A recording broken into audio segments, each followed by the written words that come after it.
Assalamualaikum warahmatullahi wabarakatuh. Perkenalkan, nama saya Muhammad Irsyad. Saya adalah mahasiswa UIN Suska Riau dan jurusan saya adalah Pendidikan Bahasa Inggris. Saya dari kelas 4D. Di sini saya akan menjelaskan tentang landasan teoritis metode kualitatif, yang mana salah satunya adalah fenomenologi dan juga interaksi simbolik. Menurut Mustakas dan Patton menyajikan beberapa perspektif teoritis yang mendasari metode kualitatif ini. Di dalam bagian ini akan dibahas beberapa perspektif, yaitu fenomenologi dan juga interaksi simbolik, etnografi, heuristik, dan juga hermeneutika. Dan pada video kali ini saya akan membahas tentang hanya dua perspektif, yaitu perspektif fenomenologi dan juga dari perspektif interaksi simbolik. Yang pertama adalah fenomenologi. Nah, fenomenologi ini awalnya dimengerti sebagai suatu aliran di dalam filsafat. Juga merupakan salah satu jenis metode penelitian kualitatif. Secara terminologi, kata fenomenologi berasal dari kata bahasa Yunani, yaitu fenomenon, yang artinya adalah menunjukkan diri. Istilah ini digunakan dalam diskusi filsafat sejak tahun 1765. Khususnya istilah ini sering digunakan oleh Immanuel Kant.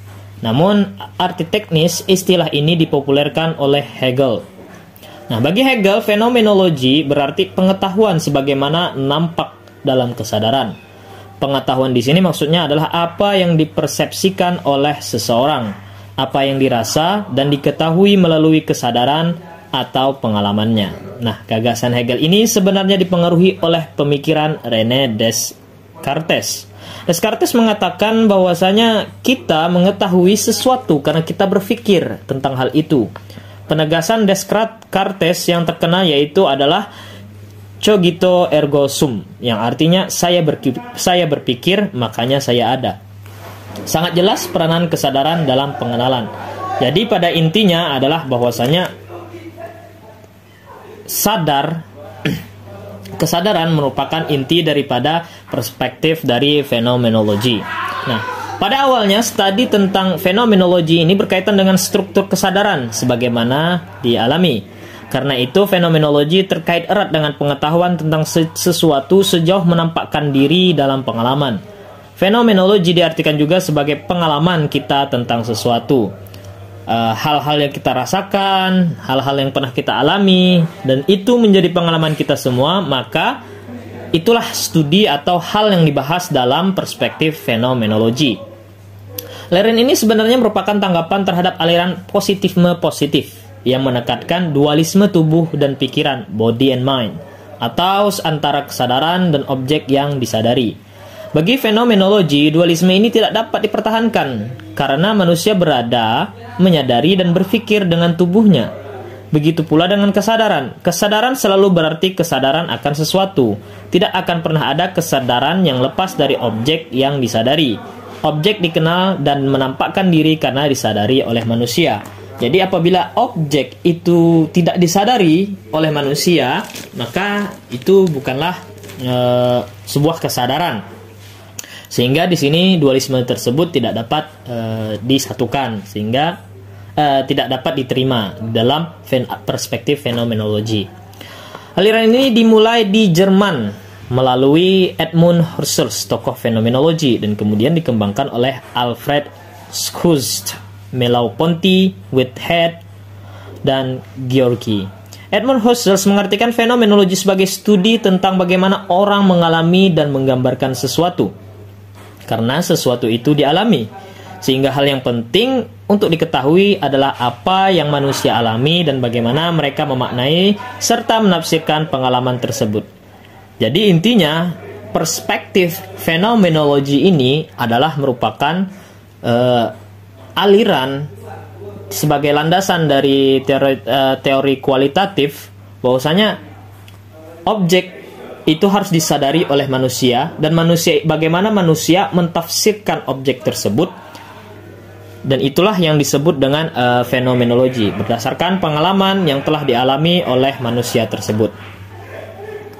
Dan untuk selanjutnya, yang kedua adalah interaksi simbolik. Nah, perspektif teoritis yang kedua atau yang selanjutnya ini adalah interaksi simbolik. Ini merupakan suatu pendekatan yang banyak digunakan dalam psikologi sosial. Psikologi sosial sendiri sangat terkait dengan pemikiran George Herbert Mead dan Herbert Blumer. Herbert Mead menegaskan bahwa setiap tindakan individu adalah produk masyarakat, lebih khusus lagi produk interaksi sosial. Manusia menyadari diri dengan membuka diri pada orang lain, sekaligus juga dengan menjadi objek pada dirinya sendiri. Beliau mengatakan bahwa pertama-tama kita menjadi objek pada orang lain, dan kemudian menjadi objek pada diri sendiri melalui perspektif orang lain tentang diri kita.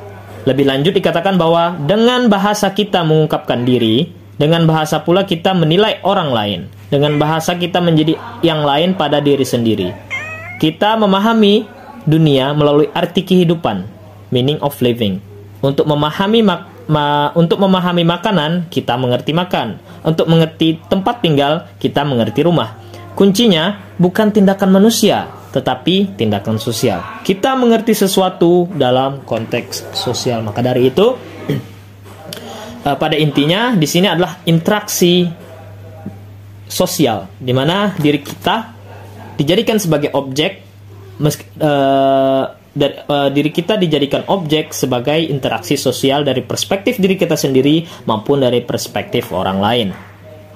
Nah, yang selanjutnya adalah gagasan Mead dilanjutkan oleh Blumer. Blumer meringkas pandangan Mead dengan 3 cara. Pertama, cara manusia memandang atau mengerti objek tergantung pada bagaimana mereka melihat hal-hal tersebut.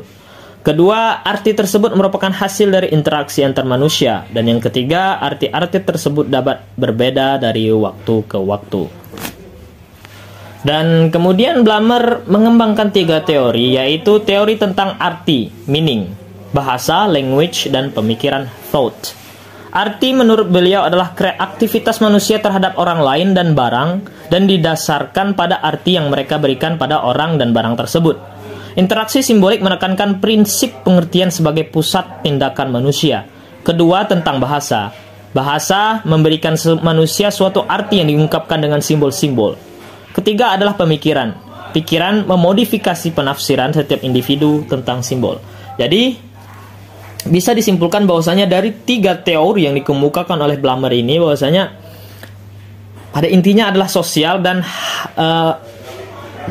kemampuan untuk saling mengerti antara satu dengan yang lainnya. Karena apabila kita telah bisa mengerti antara satu dengan yang lainnya, maka manusia tersebut dapat bersosial, sehingga interaksi simbolik pun dapat terjadi, baik itu menggunakan bahasa, dan akhirnya setelah berinteraksi, setelah kita berinteraksi dengan menggunakan bahasa, akhirnya pemikiran pun akhirnya mentafsirkan bagaimana simbol tersebut atau interaksi tersebut ditafsirkan oleh setiap individu. Baiklah, demikianlah yang dapat saya sampaikan. Terima kasih atas segala perhatian. Mohon maaf atas segala kekurangan. Allahumma muwaffiq ila aqwamit thariq. Wassalamualaikum warahmatullahi wabarakatuh.